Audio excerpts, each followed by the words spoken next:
चलकर आ गई मैं। याद नहीं कब तक चलते रहना है, मुझे पता नहीं कितनी ही संस्कृतियों और सभ्यताओं को अपने आगोश में समेटे अविरल, अथक, निश्चल, निरापद, निर्निमेष, निस्वार्थ, निर्भय और निसंदेह चिरकाल से गतिमान हूं मैं। न आदि से हर्ष, न अंत से विषाद, न आदान से आह्लाद, न प्रदान से संताप। न राग है न द्वेष है, बस चलते जाना है। जी हाँ, चलना मेरी प्रकृति है और सागर में अपने अस्तित्व का संपूर्ण समर्पण मेरी नियति है। मेरी गति और दिशा क्या होगी कोई नहीं जानता, पर मैं ये भलीभांति जानती हूँ, सगर पुत्र भगीरथ की घोर तपश्चर्या का परिणाम हूँ मैं। शिव की जटाओं से उतरकर संपूर्ण वसुंधरा की अनंत प्यास को अद्योपांत तृप्त करना जीवन लक्ष्य है मेरा।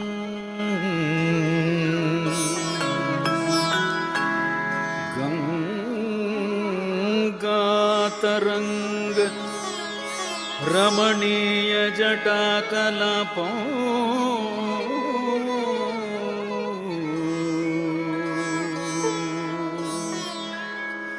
गौरी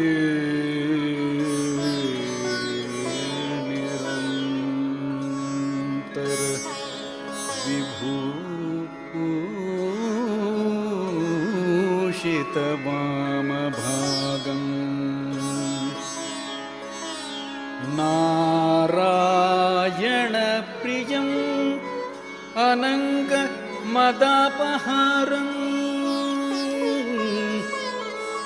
वाराणसी पुरपतिं भज विश्वनाथं।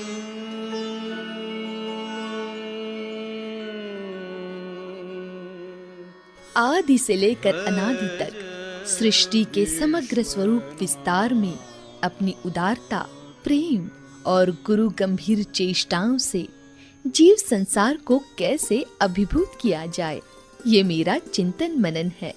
बस एक चलायमान स्थिरता का अप्रतिम अंकन काल पटल पर करते जाना है, करते जाना है, बस चलते ही जाना है। धरा पर बहने वाली ओ प्राणदायिनी, लौट आओ मेरे अंग अंग से निर्झरित ओ क्षीर सरिता, फिर से मेरे अस्तित्व का अविभाज्य अंग बन जाओ। लौट आओ, लौट आओ। ओह, ये विच्छेद की भाषा, ये विलगता का स्वर, कौन हो तुम, कौन हो? छोड़ दो, छोड़ दो उस तिक्त कशैले पैने परिवेश को जो तुम्हारा समय उपास करता है, अनाचार करता है। वो लेना तो जानता है पर देने के नाम पर ऐसा तिरस्कार, ऐसी निर्लज्जता, उफ, नहीं सहा जाता अब। तुम तो बस लौट आओ, लौट आओ। तुम्हारी अभिव्यक्ति से साबित है एक विशाल हृदय सम्राट हो तुम। तुम्हारी वाणी का स्वर हिल्लोरे लेते करुणा के सागर का आभास कराता है। आदर्श और स्वाभिमान के कोई देवदूत हो तुम। स्निग्धता का संचार कर देने वाले निश्चय ही तुम मेरे श्रेष्ठ शुभचिंतक हो। ठीक पहचाना मुझे। मैं हिमालय हूं, अटल, अविचल, दृढ़ संकल्प का अमिट प्रतिबिंब हूं मैं हिमालय हूं, हिमालय हूं, हिमालय हूं। तुम्हारे अंतः से निर्झरते हजारों साल बीत गए। लगभग 313 योजन की एक लंबी यात्रा तय कर चुकी हूं मैं। अब लौटना संभव नहीं। वैसे लौटना मेरी प्रकृति भी नहीं। आगे और आगे बढ़ते ही जाना है मुझे, चलते ही जाना है। मुझे याद है विष्णुपमा, अलकनंदा, देव नदी, मंदाकिनी, देवपमा, भगीरथी, कुछ ऐसे ही नामों से तुम्हें पुकारा जाता है। गंगोत्री से गंगा सागर तक हिरण की तरह कुलांचे भरता तुम्हारा निर्मल जल ऊर्जा, उत्साह, उमंग से सराबोर होता था। ये मेरे स्मृति पटल पर आज भी अंकित है। किसी सर्पणी की तरह बल खाती भारत भूमि के गले का थवलहार नजर आती थी तुम। पहली बार हरिद्वार काशी की भूमि का पावन स्पर्श किया था तुमने। वो भूभाग वैकुंठ बन गया। न योगे हृदये रवो मद्भक्ता यत्र गायन्ति तत्र तिष्ठामि नारदः। यही वैकुंठ आशुतोष सृष्टि संहार करता देवाधिदेव शिव की प्रिय नगरी बन गई।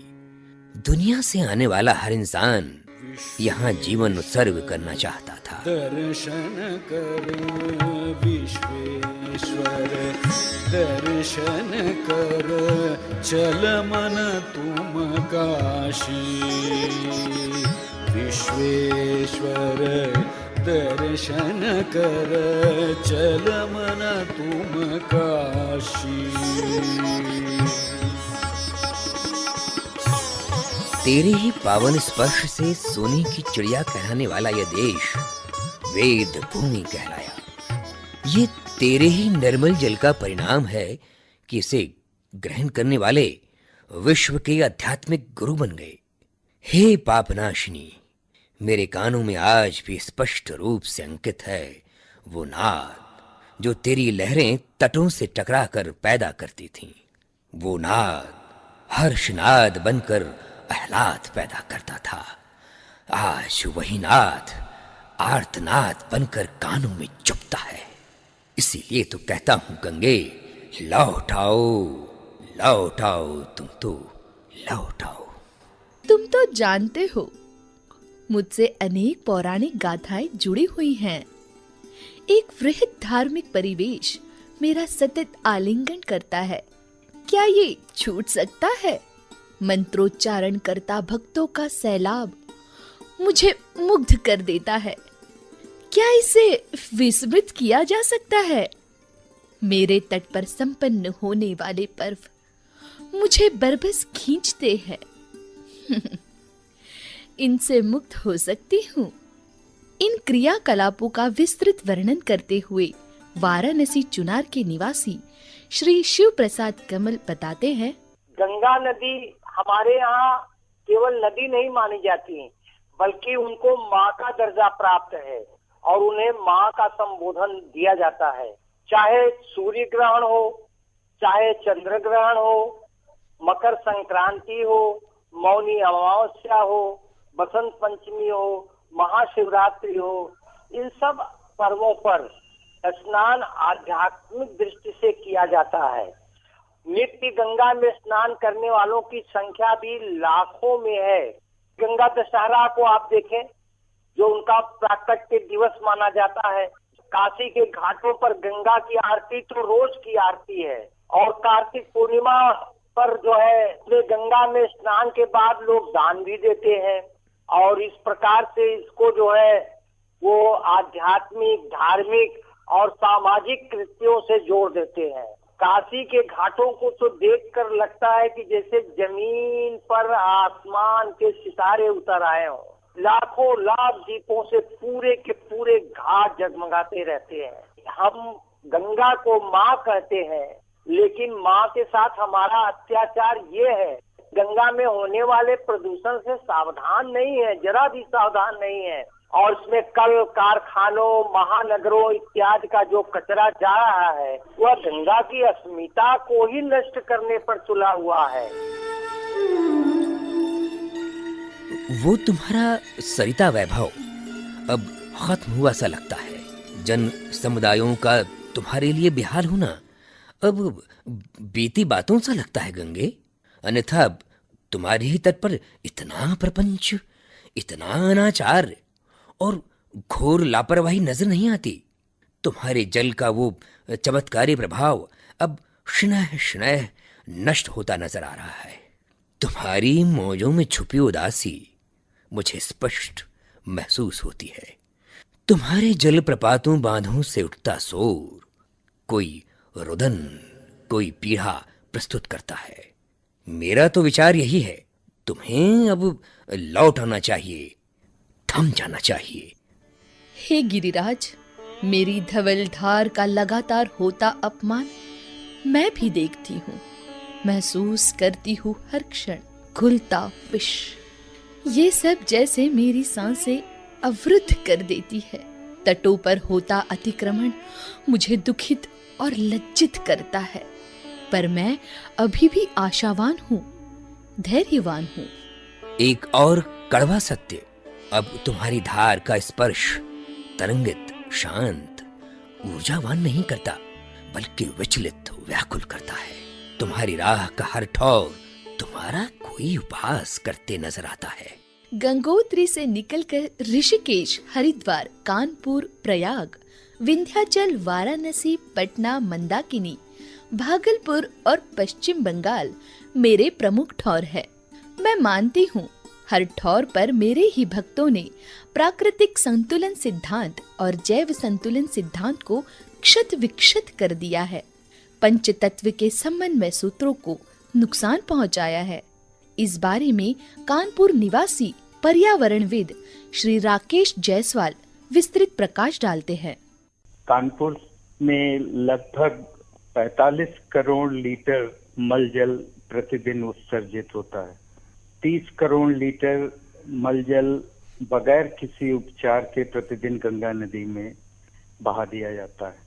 इसी तरह से कानपुर नगर में 400 चमड़े के कारखाने हैं और इन 400 चमड़े के कारखानों से लगभग 5 करोड़ लीटर विषाक्त जल प्रतिदिन उत्सर्जित होता है। लगभग 90 लाख लीटर इस विषैले जल के उपचार की व्यवस्था है। शेष 41 मिलियन लीटर, 4.1 करोड़ लीटर विषाक्त टैनरी इफ्लुएंट प्रतिदिन बगैर किसी ट्रीटमेंट के गंगा में बहाया जाता है। तो इन प्रमुख कारणों से गंगा कानपुर में दूषित हो रही है और ड्राई मंथ्स में नवंबर से लेकर जून तक गंगा में इतना भी जल नहीं होता कि गंगा पूरी तरह से दिखाई दे। खासतौर से चमड़े के कारखानों का जो क्षेत्र है, जाजमऊ के नाम से जिसे हम जानते हैं, वहाँ गंगा तट पे सड़ांध आती है। माने ऐसे गंगा की कल्पना कोई नहीं करता होगा। मैंने कहा ना, शुरू से मैं आशावान और धैर्यवान रही हूँ। वर्षों पहले सगरपुत्र भगीरथ के अथक प्रयास और विश्वास से मैं अवतरित हुई थी। अब फिर शुद्ध हो जाऊंगी, प्रयास और विश्वास से ही। शुद्धि के प्रयासों से पूर्व प्रदूषण के कारणों पर गौर करना जरूरी है।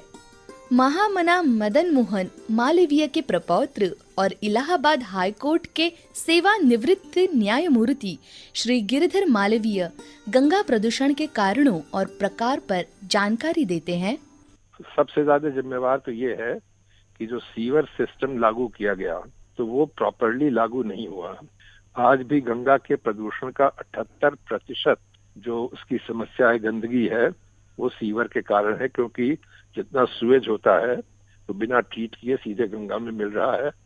जो कैपेसिटी होनी चाहिए ट्रीटमेंट प्लांट्स की, वो उसकी कहीं पर नहीं है।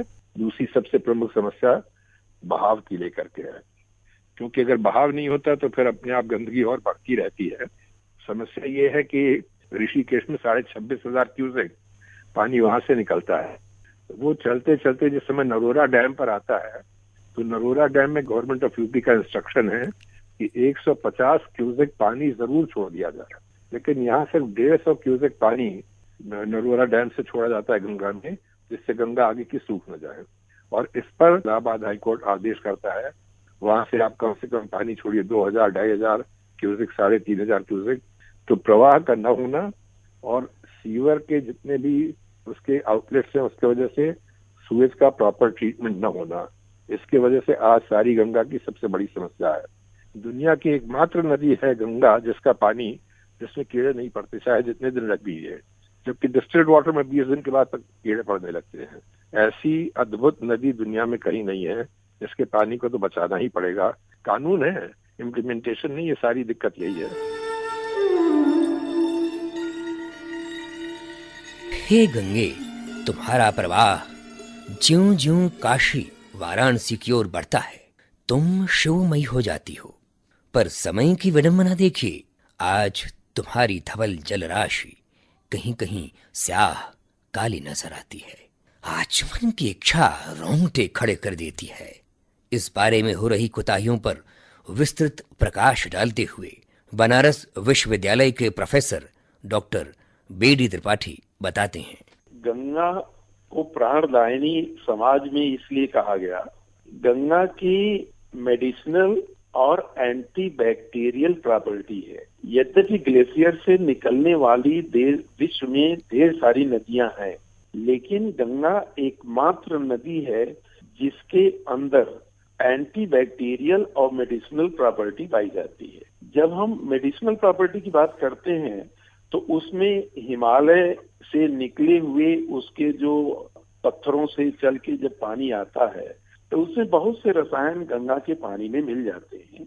वहां पर बैक्टीरियोफाज पाया जाता है, डेलो विब्रियो बैक्टीरियम होता है, और ये दोनों क्या करते हैं कि जितने भी हानिकारक बैक्टीरिया होते हैं उसको किल कर देते हैं। और यदि मेडिसिनल प्रॉपर्टी उसकी हो तो आदमी के स्वास्थ्य के लिए जो है वो फायदेमंद होगा।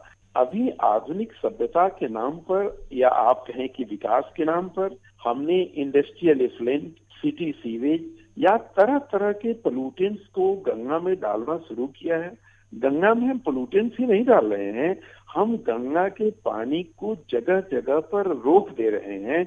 इसलिए गंगा के पानी का निरंतर प्रवाह कम हो रहा है और प्रदूषण के चलते गंगा अपने मूलभूत गुणों से काफी दूर हो रही है, और यही चिंता का विषय है। अकेले बनारस में 300 मिलियन लीटर सीवेज डाला जाता है, और यदि हम पूरे शहरों की बात करें कि जो हरिद्वार से लेकर के पटना तक, तो 3000 MLD सीवेज और इंडस्ट्रियल एफ्लुएंट यहाँ जनरेट होता है। और जितनी व्यवस्थाएं ट्रीटमेंट की गई हैं, इसमें सिर्फ 1000 MLD के ट्रीटमेंट का अरेंजमेंट है, वो भी ऑन पेपर। मेरे प्रवाह के विस्तार में अंतिम पड़ाव आता है पश्चिम बंगाल के कोलकाता शहर के रूप में। यहाँ इसका स्वरूप हुगली नदी में समाहित हो जाता है, मगर इस स्वरूप परिवर्तन में जैसे अनेक विकृतियां भी शामिल हो जाती है। दुर्दशा पर पीड़ा व्यक्त करते हुए कोलकाता के पत्रकार एवं चिंतक श्री संतन पांडे बताते हैं, यानी हिमालय गंगा मैया का मायका है और सच श्यामल बंगाल ससुराल। आज गंगा गर्दिश में है। हुगली में प्रदूषण अत्यधिक संकटजनक स्तर तक पहुंच गया है। गंगा तट पर स्थित हजारों औद्योगिक इकाइयों के उत्सर्जित वर्ज्य पदार्थ भी लगभग 260 मिलियन लीटर प्रतिदिन के औसत से गंगा में समाहित होते हैं। गंगा जल के नमूनों को जांच करने पर पाया गया कि प्रति 100 मिलीलीटर जल में मल जनित बैक्टीरिया की संख्या लगभग 50,000 है, जो सरकारी निर्धारित मानकों से 10,000% अधिक है। ज्वार भाटा क्षेत्र में पाए जाने वाले सुंदरबन जैसे मैंग्रोव, जो विभिन्न प्रजातियों के आश्रयदाता हैं, वे भी इन्हीं पारिस्थितिकी की चुनौतियों से जूझ रहे हैं। गंगा की दुर्गति दुखदायी है। उसी गंगा को भगीरथ की व्याकुल प्रतीक्षा है। विस्तार है अपार, प्रजा दोन पार करे हाहाकार, निशब्द सदा ओ गंगा तुम, ओ गंगा बहती हो क्यों। गंगे, जिस प्रकार नदी के रूप में तुम्हारा इतिहास प्राचीन है, वैसे ही नदी प्रदूषण का इतिहास भी प्राचीन है। बात पौराणिक कालखंड की है। उस समय का समाज भी हर प्रकार से भौतिक संपन्न था। समाज की जीवन शैली ने उस समय भी मेरी अमृत धारा को प्रदूषित किया था। तब मैं कृष्णा गाय बनकर विलुप्त हो जाना चाहती थी, मगर पौराणिक राजाओं के सम्मिलित प्रयास से मुझे जीवनदान मिला था। आज भी सम्मिलित प्रयासों, सम्मिलित इच्छा शक्ति और सम्मिलित योगदानों की दरकार है। मुझे विश्वास है आज फिर कोई भगीरथी प्रयास का बीड़ा उठाएगा।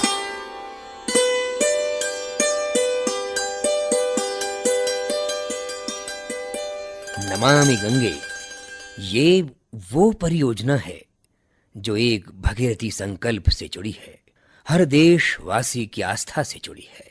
यही वो परियोजना है जिसमें प्राणदायिनी का परिष्कार समाहित है। सन 2014 को आम बजट में इसे स्थान देकर देश के प्रधानमंत्री श्री नरेंद्र मोदी ने एक महायज्ञ का सूत्रपात किया है। इसी संदर्भ में उनका वक्तव्य है। भाइयों बहनों, गंगा के आरंभ से लेकर के आखिर तक गंगा जो चीख चीख कर कह रही है, कोई तो मेरा बेटा आए, कोई तो मेरा लाल आए, जो मुझे इन गंदगी से बाहर निकाले। भाइयों बहनों, बहुत सारे काम ऐसे हैं जो शायद ईश्वर ने मेरे लिए तय किए हैं। जय जय गंगे जय मां गंगे, जय जय गंगे जय मां गंगे।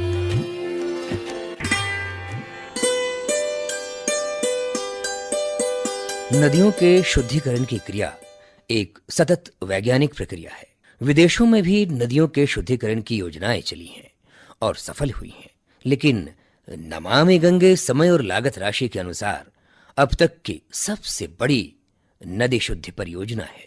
शुद्धिकरण की प्रामाणिक तकनीकों पर विशेष चर्चा करते हुए retired professor, river conservation and research centre Banaras के संस्थापक निदेशक डॉक्टर उदयकांत चौधरी बताते हैं।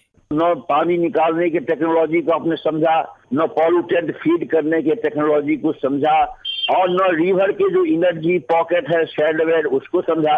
रिवर से रिलेटेड किसी भी ज्ञान का आपने कभी उपयोग नहीं किया, इसलिए सारी की सारी समस्या पनपती चली जा रही। किसी भी नदी की आप बात कीजिए पूरे वर्ल्ड की, पहला चीज है pollutant load incoming is different. दूसरा है, मैं देखा हूँ डिफरेंट कंट्रीज के रिवर का, उसका देखिए 1 सेंटीमीटर का यदि लेवल डिफरेंस हो जाता है तो लोग चिंतित हो जाते हैं कि what are the reasons river का डिस्चार्ज कम हो गया। Discharge defines the velocity. जब तक आप डिस्चार्ज को मॉनिटर नहीं करेंगे, रिवर का डायनामिक्स मेंटेन नहीं होगा, वेलोसिटी मेंटेन नहीं होगा, और जब तक वेलोसिटी मेंटेन नहीं होगा पॉल्यूटेंट की डिस्पर्सन, डिफ्यूजन, डाइजेशन संभव नहीं है। इसलिए आपको what should be the quantity of water to flow in the river system is primary thing. Everything has limited potential. उस पोटेंशियल को आप जानेंगे तभी नहीं ठीक से उपयोग करेंगे। अब पूरा का पूरा दोहन कर रहे हैं, ये क्या टेक्नोलॉजी है। साहित्य समाज का दर्पण है। समाज के हर अंग का बिंब साहित्य के हर रूप में मौजूद होता है। मेरा प्रवाह, मेरे तटों पर होने वाली हलचलें कला और साहित्य से अछूती नहीं है। मैं ऋग्वेद, रामायण और महाभारत में प्रसंगवश शामिल हूँ। साथ ही नवीन युग में भारतेंदु हरिश्चंद्र, सुमित्रानंदन पंत, माखनलाल चतुर्वेदी, जयशंकर प्रसाद और श्रीधर पाठक जैसे साहित्यकारों ने मुझ पर अपनी कलम चलाई है। संगीत और संगीतकारों से मेरा पुराना रिश्ता रहा है। मेरी दशा और दिशा, मेरी निर्मलता, मेरी दुर्दशा दोनों ने साहित्य कला को प्रभावित किया है। विशेष रूप से दुर्दशा ने कवि मन को आहत किया है।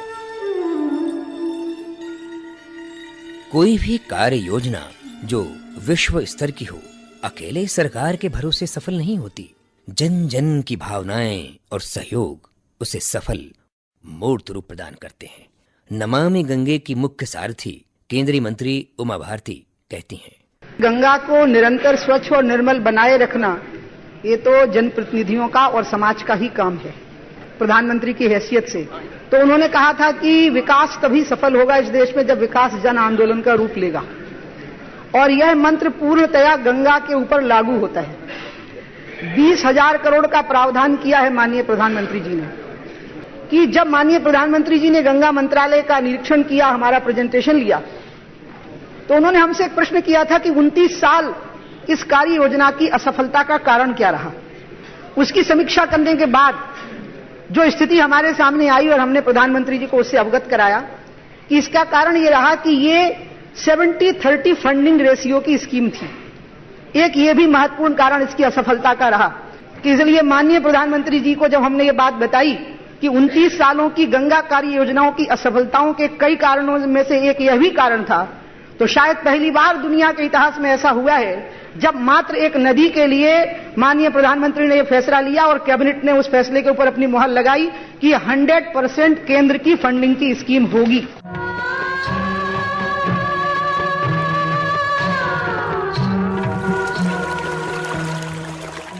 हे गंगे, मेरी भावुक तरंगें कहीं तुम्हारी गति में अवरोध न पैदा कर दें। इस गति में ही जीवन की लय और ताल है।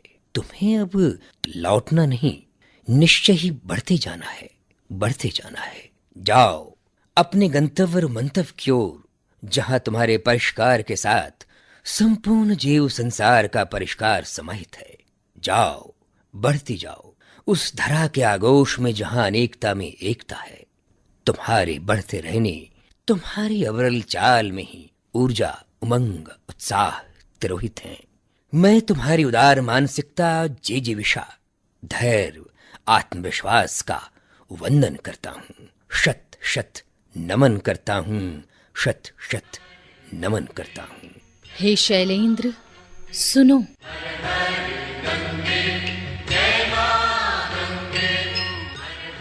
शाम के धुंधलके में मेरे तटों से उभरते स्वर, इनमें सिर्फ आराधना ही नहीं, जीवन की थाप है, जीवन संदेश है, जीवन संदेश है।